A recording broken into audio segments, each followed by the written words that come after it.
So hi guys, welcome back to my YouTube channel. तो आज है हमारी तैयारी का डे 5।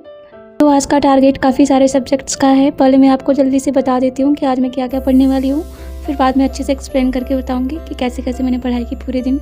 तो ये रहा मेरा आज का टारगेट। हिंदी में लिंक चैप्टर की थ्योरी करनी है, मैथ में एलसीएम एचसीएफ और रीजनिंग में डाइस चैप्टर का रिवीजन करना है। साथ ही पॉलिटी में प्रस्तावना, हिस्ट्री में बौद्ध धर्म और इकोनॉमिक्स में आरबीआई, जियोग्राफी में जलवायु, साथ ही मूल विधि में फोक्सो एक्ट को करना है। और इसके साथ ही प्रैक्टिस के लिए सुपर 100 के क्वेश्चंस भी लगाने हैं। तो ये है मेरा आज का पूरा टारगेट। अब मैं एक एक करके इसे पढ़ूंगी। तो सबसे पहले स्टार्ट करते हैं हिंदी से।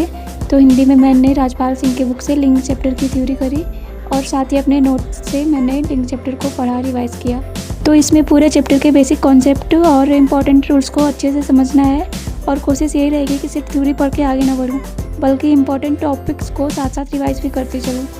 मैंने मैथ वाले सेक्शन में एलसीएम एचसीएफ का रिवीजन किया, क्योंकि मैंने इसकी क्लासेस पहले ही कंप्लीट कर ली है। सिलेबस मेरा कंप्लीट है मैथ का। तो मैंने एलसीएम एचसीएफ चैप्टर का रिवीजन किया। आदित्य रंजन सर की बुक से कुछ पीवाईक्यू भी लगाए।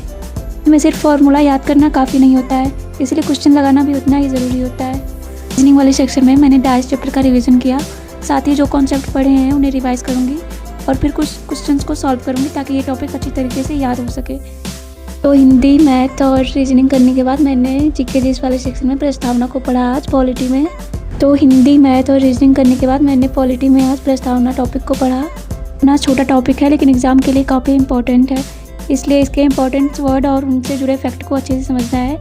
मैंने इसका रिवीजन अपने नोट से ही किया। तो हिस्ट्री में आज पढ़ना था बौद्ध धर्म को। तो इसमें मैंने बौद्ध धर्म से जुड़े इंपॉर्टेंट फैक्ट्स और एग्ज़ाम ओरिएंटेड पॉइंट्स को कवर किया। साथ ही हिस्ट्री में फैक्ट ज़्यादा होते हैं, इसलिए पढ़ने के साथ रिवीजन भी ज़रूरी है। इकोनॉमिक्स में मैंने रिजर्व बैंक ऑफ इंडिया को रिवाइज़ किया अपने नोट से और आरबीआई के इंपॉर्टेंट फंक्शंस और एग्जाम में पूछे जाने वाले प्रमुख पॉइंट्स को समझा। जियोग्राफी में मैंने जलवायु का टॉपिक क्लियर किया। इसमें बेसिक कॉन्सेप्ट और इम्पॉर्टेंस फैक्टर को अच्छे से समझकर शॉर्ट नोट्स के साथ रिवाइज़ किया। अच्छे से अपने नोट से मैंने रिवाइज़ किया इसका।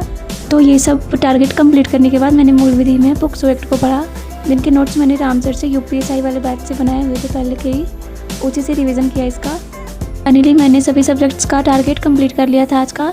और सबसे लास्ट में मैं प्रैक्टिस करती हूँ super 100 by Aditya Singh app से 200 क्वेश्चंस की, जिसमें 50-50 क्वेश्चन हर सब्जेक्ट के मिलते हैं करने के लिए। सिलेबस करने के साथ साथ प्रैक्टिस भी बहुत ही ज़रूरी होता है, क्योंकि सिर्फ थ्योरी पढ़ लेने से प्रिपरेशन कंप्लीट नहीं होती है।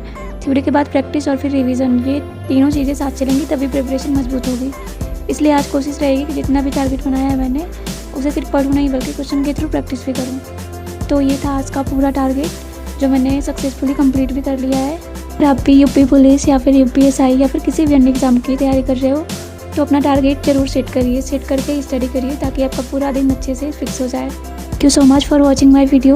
अगर आप वीडियो देखते देखते एंड तक आ गए हो तो सब्सक्राइब भी कर देना, और साथ ही कमेंट सेक्शन में ज़रूर बताना आप सबकी वीडियो कैसी लगी और मुझे क्या क्या चेंज करने चाहिए अपने टारगेट्स में, या फिर क्या ऐड करना चाहिए आप लोग भी बता सकते हो।